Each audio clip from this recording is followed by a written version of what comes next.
Dear students, आज की video में हम इलेक्ट्रोस्टैटिक पोटेंशियल की जो नेक्स्ट पॉइंट है उसकी स्टडी करेंगे। इसकी सबसे पहली जो नेक्स्ट टॉपिक हमारी है relation between electric field and potential. देखिए, हमको स्टडी करना है इलेक्ट्रिक फील्ड एंड पोटेंशियल में क्या रिलेशन है। देखो, बहुत ही सिंपल पॉइंट है। क्वेश्चन पूछ सकता है कि show that the electric field at any point is equal to the negative of the potential gradient at that point.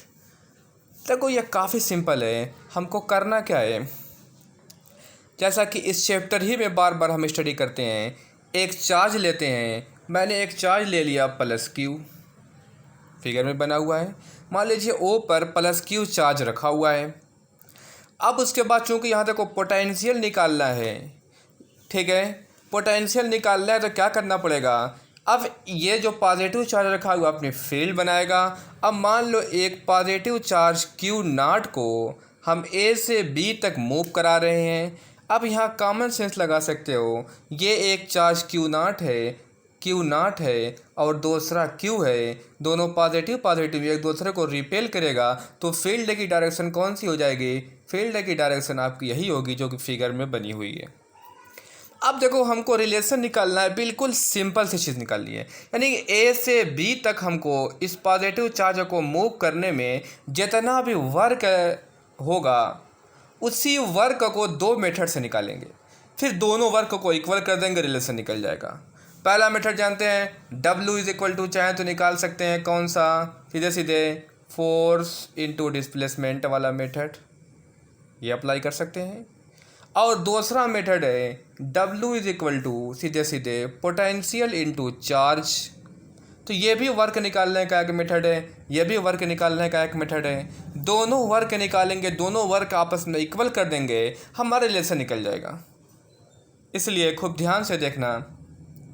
देख लो, मान अब हमारा उसमें 2 पॉइंट लिया गया है। एक बार दिखा दूं, देखो, एक पॉइंट A लिया गया है और दूसरा पॉइंट कौन सा लिया गया है। एक पॉइंट A लिया गया है, दूसरा पॉइंट B लिया गया है। सपोज करना है A का जो पोटेंशियल है मान लो V है और dr डिस्टेंस पर एक पॉइंट B है।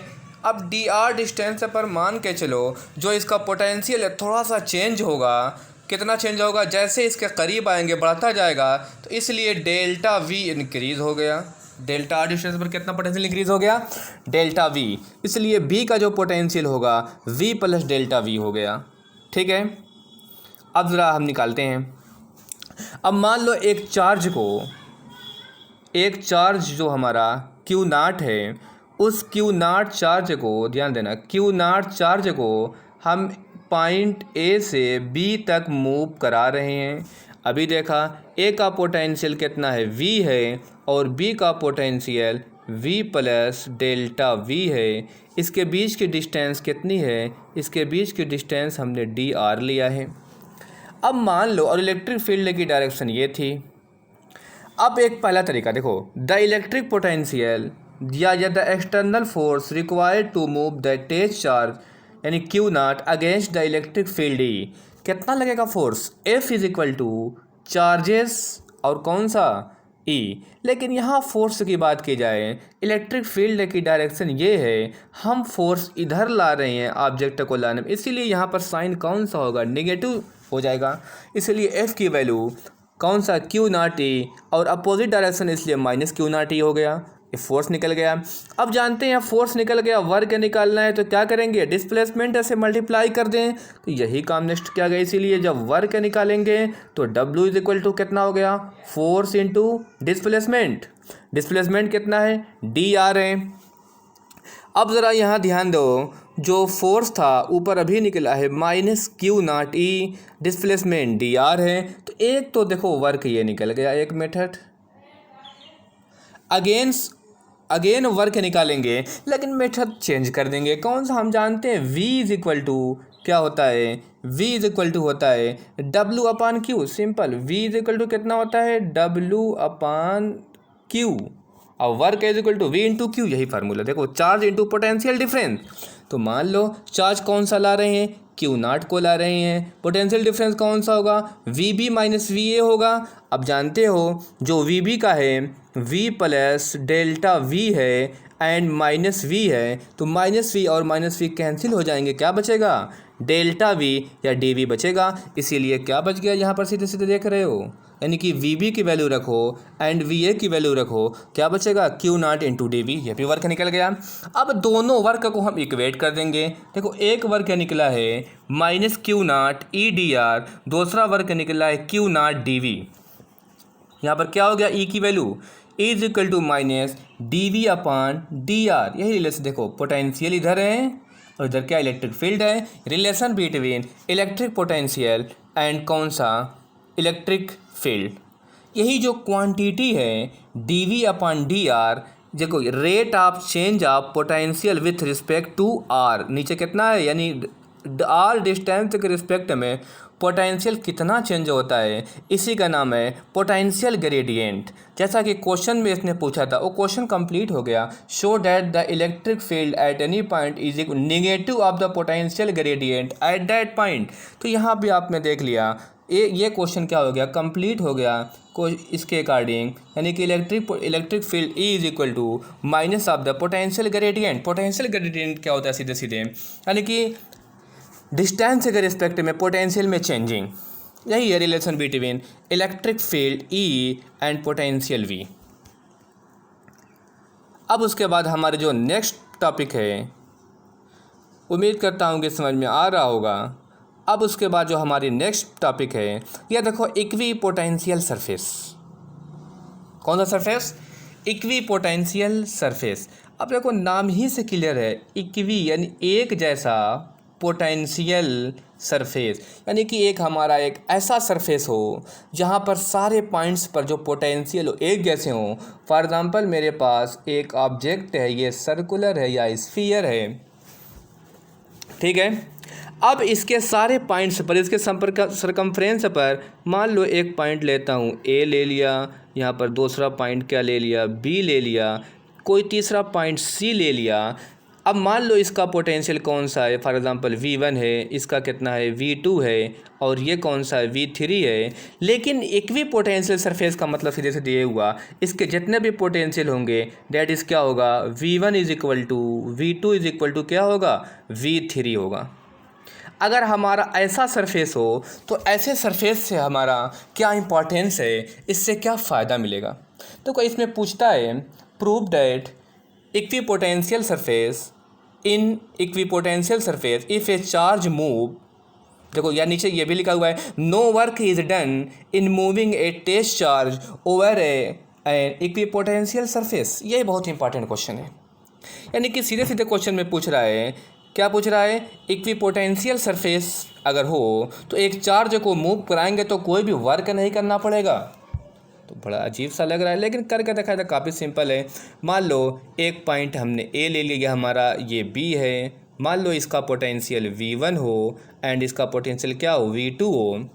अब एक चार्ज फॉर एग्जांपल Q को हम ए से बी तक मूव करा रहे हैं, तो बताओ कितना वर्क करना पड़ेगा। सीधे सीधे W is equal to potential difference, यानी कि कौन सा, V2 माइनस V1 करेंगे इंटू चार्ज का मल्टीप्लाई करेंगे। चार्ज फॉर एग्जांपल हम Q लेके जा रहे थे, लेकिन हमारा सरफेस कैसा, इक्वी है, एक जैसा है। यहाँ पर क्या हो जाएगा, V1 is equal to V2, जरा वैल्यू को पुट कर दिया जाए तो ये दोनों आपस में इक्वल है तो कैंसिल हो जाएंगे, यानी ज़ीरो हो जाएंगे, इंटू Q हो गया, तो फाइनल आंसर क्या मिल गया, ज़ीरो। तो क्या देख लिया, अगर हमारा सरफेस इक्वी पोटेंशियल है तो इसमें कुछ वर्क है, कुछ भी वर्क नहीं करना पड़ेगा चार्जेस को एक पॉइंट से दूसरे पॉइंट तक मूव कराने में।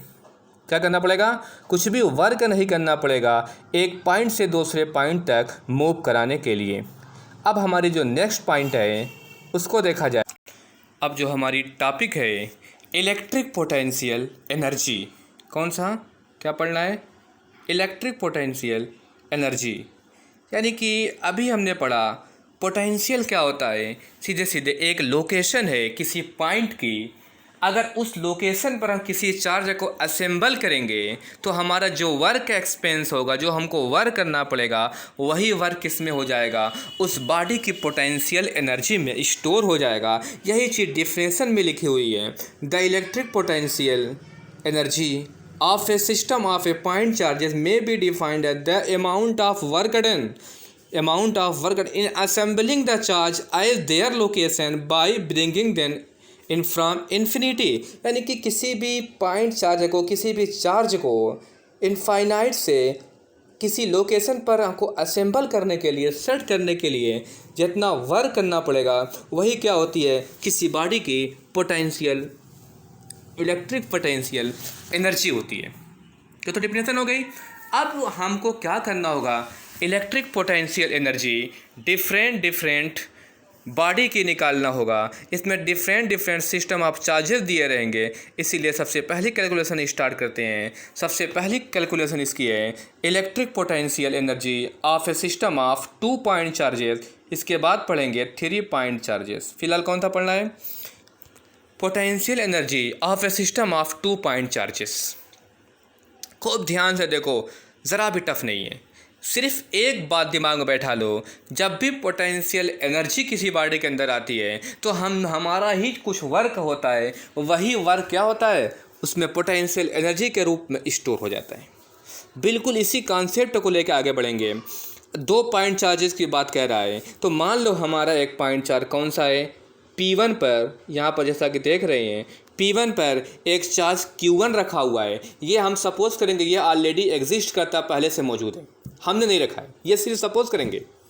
जब हमने नहीं रखा है तो इसका मतलब कि इस चार्ज पर हमने कोई वर्क नहीं किया है, तो इसीलिए सीधे कितना हो गया, W1 इज इक्वल टू कितना हो गया, 0, जैसा कि आप लोग यहाँ देख पा रहे हैं। यह हमारी सपोजिंग है। अब मान लो P2 एक हमारा पॉइंट है जो कि P1 से R डिस्टेंस पर है, लेकिन वेक्टर को दिखाने के लिए हमने R12 लिख दिया है, यानी कि 1 और 2 के बीच की डिस्टेंस, 2-1 भी लिख सकते हैं।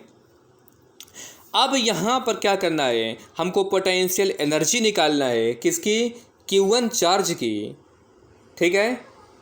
अब मान लो P2 पॉइंट पर निकालना है। अब क्या मतलब सपोजिंग है, यानी कि इनफाइनाइट से P2 चार्ज को Q2 चार्ज को पॉइंट P2 पर ला रहे हैं। तो ये बताओ हमको कितना वर्क करना पड़ेगा। यही वर्क क्या होगा, मान लो W2 होगा, तो टोटल एनर्जी कितनी हो जाएगी, W1 प्लस W2 हो जाएगी। यही कॉन्सेप्ट लगा के पढ़ना है।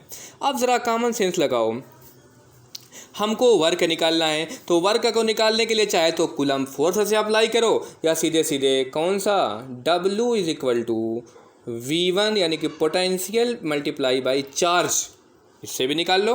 तो यहाँ पर जो बुक में यूज़ किया गया पोटेंशियल वाला यूज़ किया गया, मैं भी वही यूज़ कर ले रहा हूँ, लेकिन चाहो तो वो भी निकाल सकते हो, कूलम्स लॉ से भी कोई गलती नहीं होगी।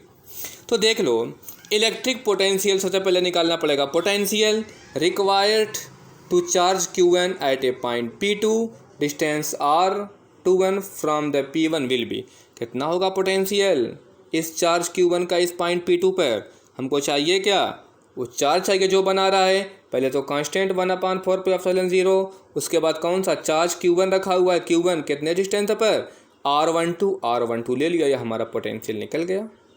अब क्या चाहिए, जिस चार्ज को इसकी फील्ड में इंटर करा रहे हैं, Q2 को इंटर करा रही हैं, तो क्या करना पड़ेगा, कितना वर्क करना पड़ेगा, इस पोटेंशियल के अगेंस्ट मल्टीप्लाई बाई कौन सा चार्ज, अब Q2 को ला रहे हैं, इसलिए V1 मल्टीप्लाई बाई कितना हो जाएगा, Q2।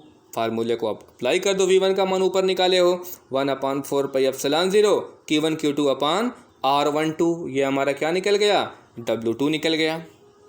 अब यही W1 एंड W2 होगा as the work done is stored potential energy U of the system Q1 plus Q2। यही जो हमारा W1 प्लस W2 वर्क निकला है, ये क्या हो जाएगा, इसी बॉडी की पोटेंशियल एनर्जी में क्या हो जाएगा, स्टोर हो जाएगा। तो इसीलिए U is equal to W1 plus W2, जैसा कि लास्ट में देख रहे हैं, W1 का मान वैल्यू कितना है, 0 है, एंड W2 की वैल्यू कितनी है, 1/4πε0 Q1 Q2 अपान कितना हो गया, R12। इसको लर्न कर लो, आगे जब पढ़ेंगे 3 पॉइंट चार्जेस में तो इसी का यूज़ करना पड़ेगा। क्या होगा formula, potential energy of a system of 2 point charges कितना होगा 1/4πε0 Q1 Q2 अपॉन R12। अब उसके बाद हमारी अगली जो पॉइंट है, अगली पॉइंट में हमको पढ़ना होगा potential energy of a system of कौन सा 3 पॉइंट चार्जेस। देखो जो अभी जस्ट पढ़े हैं उसी में एक चार्ज और अगेन आ गया। तो जो अभी हमने जो पढ़ा है 2 पॉइंट चार्ज के लिए, तो यानी कि P1 एंड P2 के लिए इतने की हमने स्टडी अभी कर ली है। यहाँ पे वही कॉन्सेप्ट है, P1 पर Q1 पहले से मौजूद था, यानी कि W1 इज इक्वल टू यहाँ पर भी क्या था 0 था। W2 को अभी निकाले हैं, कौन सा W2 को अभी जस्ट निकाले हैं। W2 को जैसे ही निकाले हैं तो W1 प्लस W2 को हमने ऐड किया है। जैसे ही W1 प्लस W2 को ऐड किया है अभी फार्मूला निकला था, यानी कि इन दोनों के लिए कुछ भी दिक्कत नहीं है। अब प्रॉब्लम थोड़ी सी आ रही है किसके लिए, जैसे ही तीसरा चार्ज इनफाइनाइट से किसको Q3 को ला रहे हैं तो यहाँ पर कितना वर्क करना पड़ेगा। जैसे ही हम Q3 को ला रहे थे तो P1 पहले से मौजूद था, इसका मतलब कि ये भी इसको रिपेल करेगा, यानी कि एक वर्क तो ये हो गया। और इस Q3 को इस जो चार्ज Q2 है इसके अगेंस्ट भी वर्क करना पड़ेगा। किसके अगेंस्ट, इसके भी अगेंस्ट वर्क करना पड़ेगा। इसका मतलब कि यहाँ पर Q3 को लाने में हमको Q1 के अगेंस्ट भी वर्क करना पड़ेगा एंड Q2 के अगेंस्ट भी वर्क करना पड़ेगा, यानी कि W3 निकालने का यह कॉन्सेप्ट होगा। Now calculate it. या डिस्टेंस के बारे में एक बार फिर रिपीट कर दूँ, देखो साफ साफ लिखा हुआ है, यानी कि P1 एंड P2 तो R12 लिख दिया, 1 एंड 3 था तो R13 लिख दिया, एंड 2 एंड 3 था तो R23 लिख दिया।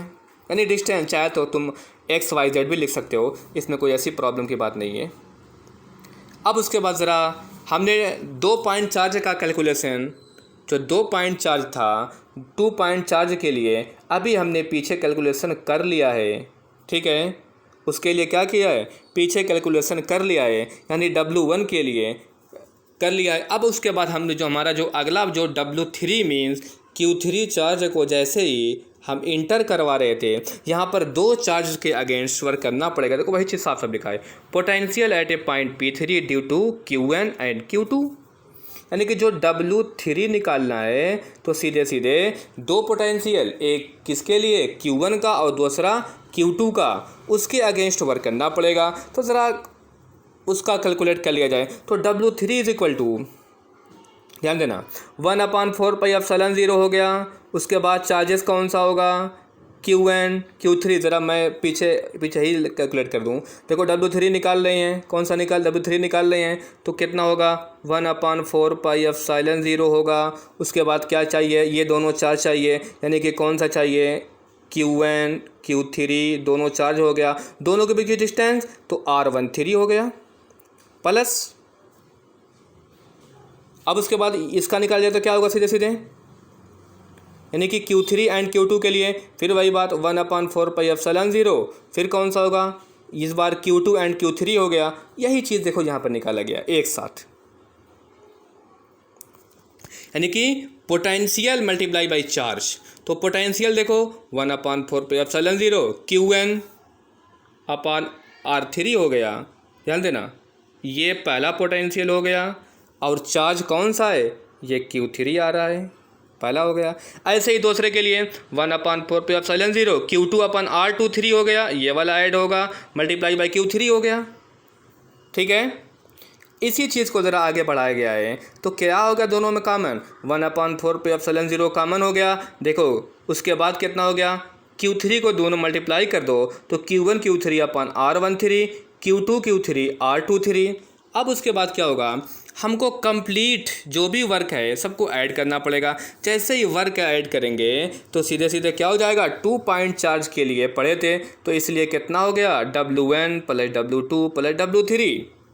इसलिए W3 की वैल्यू तो अभी निकाले हो और W1 की वैल्यू कितनी 0 है और W2 की वैल्यू 2 पॉइंट आप चार्जेस को अप्लाई किए हो। अब ज़रा सबकी वैल्यू को पुट कर दिया जाए और उन तीनों में से 1/4πε0 कॉमन कर लिया जाए तो सीधे सीधे क्या बचेगा, एक में बचेगा Q1 Q2 upon R12 plus Q1 Q3 अपान R13 प्लस Q2 Q3 अपान R13। यानी क्या करना पड़ेगा सीधे सीधे, देखो ये यहाँ से आया है, इसमें क्या ऐड करना पड़ेगा, W1 प्लस W2। W1 की वैल्यू 0 है और W2 की वैल्यू क्या है, मैं एक बार तुमको अभी दिखा दूँ। W2 की वैल्यू देखो अभी निकली है, ये वाली कौन सी, यही वाली 1/4πε0 Q1 Q2 अपान R12। इसको ज़रा ऐड कर दिया जाए तो हमारा क्या आ जाएगा, सीधे सीधे हमारा रिलेशन आ जाएगा 1/4πε0 Q1 Q2 अपान R12 प्लस Q1 Q3 अपान, अरेंज करने के बाद ये potential energy of a system of 3 point charges. अब उसके बाद हमारा जो नेक्स्ट पॉइंट है, अब जो हमारी अगली पॉइंट है, इसमें हमको पढ़ना है कौन सा, potential energy in an external field. यानी कि एक्सटर्नल फील्ड पहले से जनरेट हो, पहले से बनी हुई हो, तो वहाँ पर हमको किसी चार्ज को इंटर करने में, किसी पॉइंट चार्ज के लिए हमारी पोटेंशियल एनर्जी कितनी होगी। मान लो एक चार्ज Q है, ठीक है।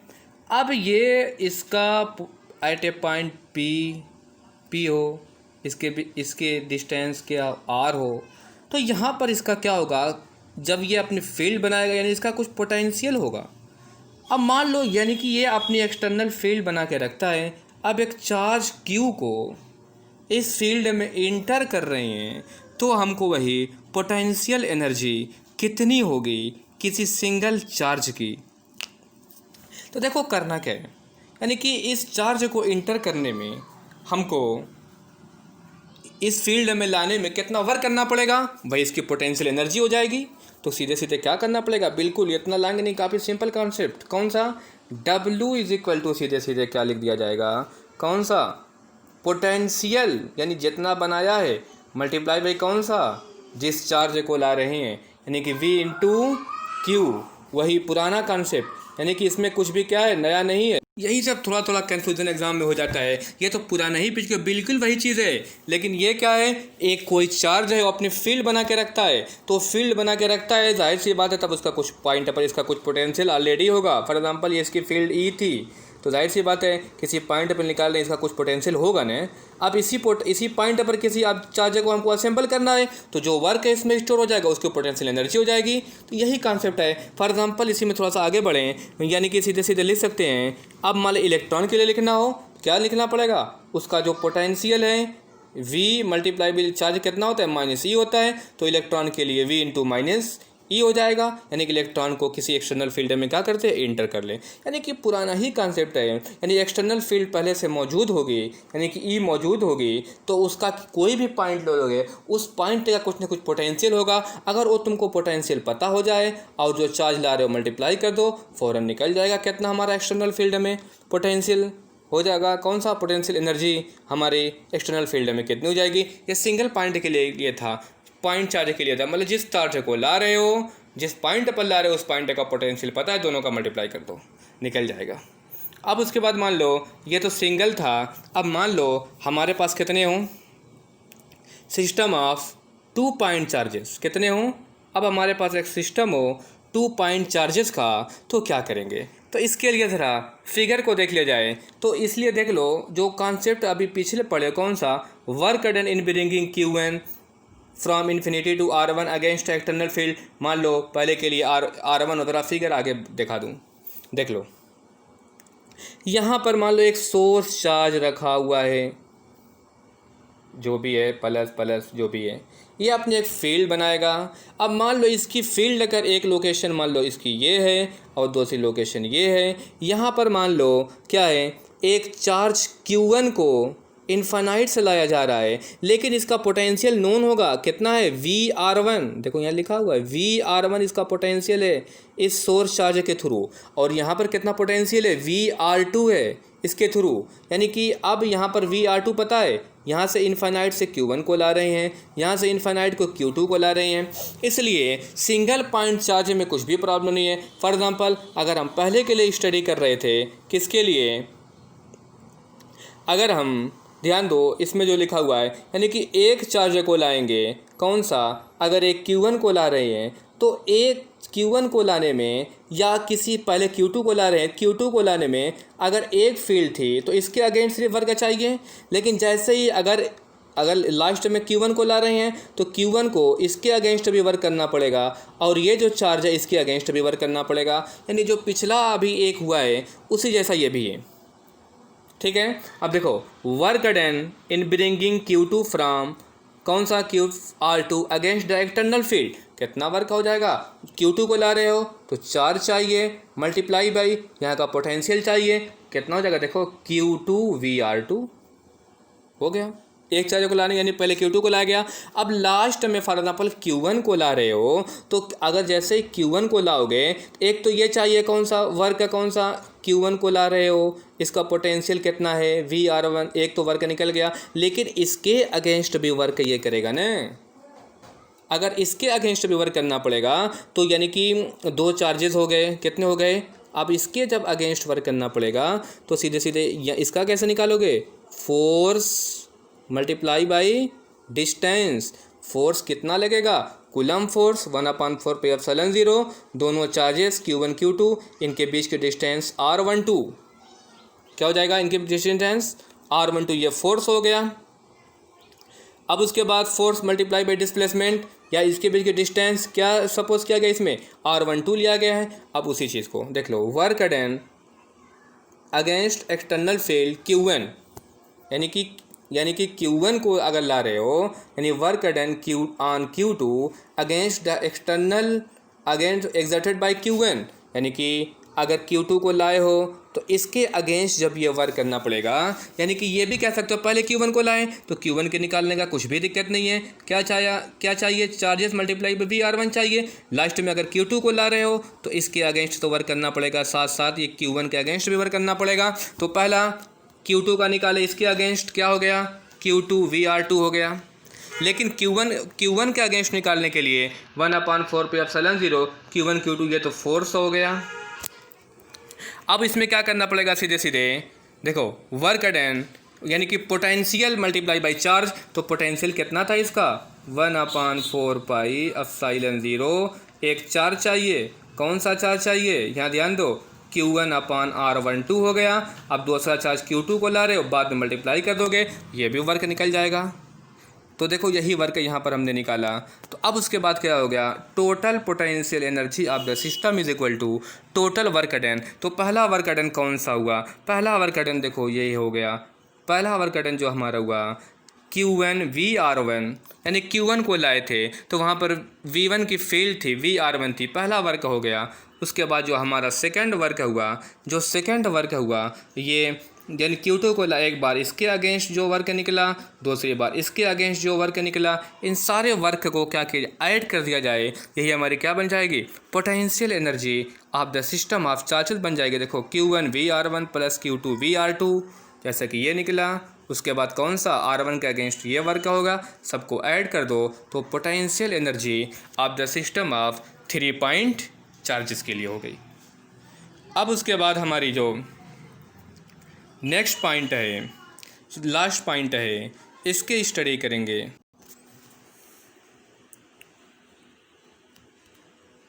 अब देखो जो इसका लास्ट पॉइंट है ये है पोटेंशियल एनर्जी ऑफ ए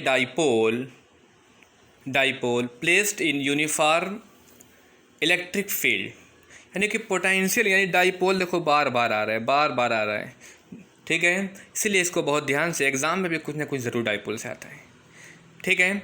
अब ये एक्सटर्नल फील्ड में रखा हुआ है तो इसके अंदर कितनी क्या होगी, पोटेंशियल एनर्जी आ जाएगी। तो सीधी सीधी बात है यार, डाइपोल एक्सटर्नल फील्ड में रखा हुआ है तो डाइपोल को अगर हम क्या करें, अगर डाइपोल को हम मूव करेंगे तो उसके अगेंस्ट हमको जितना वर्क करना पड़ेगा वही इसमें क्या हो जाएगा, इसकी पोटेंशियल एनर्जी क्या हो जाएगी, स्टोर हो जाएगी। यानी कि मान लो एक्सटर्नल यूनिफॉर्म फील्ड में रखा हुआ है तो यूनिफॉर्म फील्ड का क्या बनाएंगे, देखो ये एक एरो बनी है, सेकंड एरो है, थर्ड है, फोर्थ है, इक्वल डिस्टेंस पर एरो है, तो क्या मतलब हुआ, यूनिफॉर्म इलेक्ट्रिक फील्ड है। अगर ये यूनिफॉर्म इलेक्ट्रिक फील्ड है अब उसके बाद क्या देख रहे हैं, हमारा एक डाईपोल है। डाईपोल में क्या होता है, दो चार्जेस होते हैं। देखो एक है माइनस क्यू, दूसरा प्लस क्यू। इनके बीच की डिस्टेंस 2a होती है, 2a रखा हुआ है और ये फील्ड से थीटा एंगल पर क्या हुआ है, रखा हुआ है।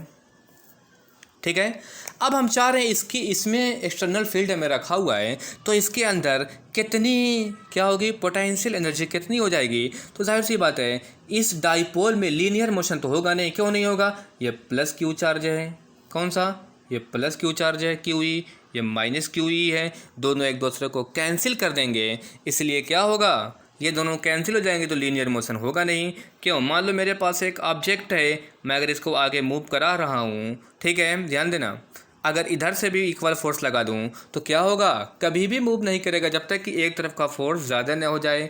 बिल्कुल इसी तरीके से ये भी है, अगर दोनों फोर्स इक्वल एंड अपोजिट हैं, दोनों एक दूसरे को Q E and minus Q cancel कर देंगे, रिजल्टेंट जीरो आ जाएगा, इसीलिए लीनियर मोशन तो होगा नहीं। ये पीछे भी बताया गया है। इसमें कौन सा रोटेशनल मोशन होगा, तो मान रोटेशनल मोशन में वो क्या लेते हैं, सीधे सीधे थीटा एंगल की बात करते हैं। फॉर एग्जांपल हमने इसको ये रखा हुआ है, 5 डिग्री मूव किया, 6 डिग्री मूव किया, 7 डिग्री मूव किया, जितने भी डिग्री मूव किया, किसके अगेंस्ट, ध्यान देना, टॉर्क के अगेंस्ट। और टॉर्क का फार्मूला पीछे जस्ट इसको निकाले हो, टाउ इज इक्वल टू कितना होता है, पी साइन थीटा होता है। तो हमको इसमें कितना वर्क करना पड़ेगा, सीधे सीधे डब्ल्यू इज इक्वल टू, अब किसके अगेंस्ट, टॉर्क के अगेंस्ट, यानी कि टाउ मल्टीप्लाई बाई डिस्प्लेसमेंट। अब डिस्प्लेसमेंट कौन सा है, थीटा, कितने थीटा करा रहे हैं, 1 डिग्री करा रहे हैं, 2 डिग्री करा रहे हैं, 3 डिग्री करा रहे हैं, इसीलिए वो डिग्री न लेकर डायरेक्ट थीटा को हमने यूज़ कर लिया। तो हमारा स्मॉल वर्क कितना हो गया, D W is equal to tau D theta. अब टाउ की वैल्यू क्या होती है, ये पीछे मैंने प्रूफ किया, उसको देख लेना, कितना होगा, P E sine theta into D theta हो गया। ये हमारा स्मॉल वर्क निकला। कंप्लीट वर्क निकालने के लिए फॉर एग्जांपल ये 45 डिग्री पर रखा हुआ था, 90 कर दिया तो कितना हुआ, 90 माइनस 45 यानी कि 45 डिग्री हुआ, यानी कहाँ से, इनिशियल टू फाइनल। इसीलिए फॉर एग्जांपल ये थीटा 1 पर रखा हुआ था, कहाँ पर रखा, थीटा 1 पर रखा हुआ था, हमने कितना किया, थीटा 2 कर दिया, तो टोटल वर्क कितना हो जाएगा, यानी क्या कर देंगे, सीधे सीधे इसी वर्क का इंटीग्रेशन कर देंगे, कहाँ से कहाँ तक। फॉर एग्जांपल ये कुछ भी था, इसलिए हमने मान लिया थीटा 1 से थीटा 2 कर दिया, पी कितना हो गया, साइन थीटा हो गया। अब पी यहाँ पर क्या है, कांस्टेंट है, पी को हमने यहाँ पर बाहर कर दिया। अब साइन थीटा का क्या होता है, इंटीग्रेशन माइनस काश थीटा होता है, तो माइनस काश थीटा हो गया। उसके बाद upper limit minus lower limit. अब जैसे ही हमने देखो पहले से ये माइनस था, तो पहले अपर लिमिट रखेंगे तो कितना हो जाएगा, सीधे सीधे पी ई कितना हो जाएगा, माइनस काश थीटा 2, उसके बाद प्लस काश थीटा 1। उसी चीज़ को थोड़ा सा रिवर्स कर दिया गया, पहले पॉजिटिव लिख दिया गया, बाद में क्या करेंगे, निगेटिव लिख दिया गया, तो सीधे सीधे क्या हो गया, P is equal to cos theta 1 minus cos theta 2। ये क्या हो गया, सीधे सीधे potential energy of a system. देखो potential energy of a dipole placed in uniform electric field. Supposing ऊपर लिखी हुई है, अगर उसको भी लिख चलता काफ़ी लॉन्ग हो जाता। अब लास्ट में रिजल्ट क्या आ गया, U is equal to P cos theta 1 minus cos theta 2। यही हमारा कितना हो जाएगा, पोटेंशियल एनर्जी स्टोर हो जाएगी अगर डाइपोल एक्सटर्नल फील्ड में रखा हुआ है तो। यानी कि हमको अगर न्यूमेरिकल आता है तो क्या चाहिए, हमको डाइपोल मोमेंट पी चाहिए, इलेक्ट्रिक फील्ड ए की वैल्यू चाहिए, कितने एंगल पर था और कितने एंगल पर रोटेट किया, वैल्यू को पुट करेंगे, क्या आ जाएगा, हमारा आंसर आ जाएगा। ये लास्ट था। अब इसको भी आगे बढ़ूंगा तो वीडियो काफ़ी लॉन्ग हो जाएगी, इसलिए यहीं पर स्टॉप करता हूँ। ज़रा मेहनत करो, समझने की कोशिश करो। Okay, thank you.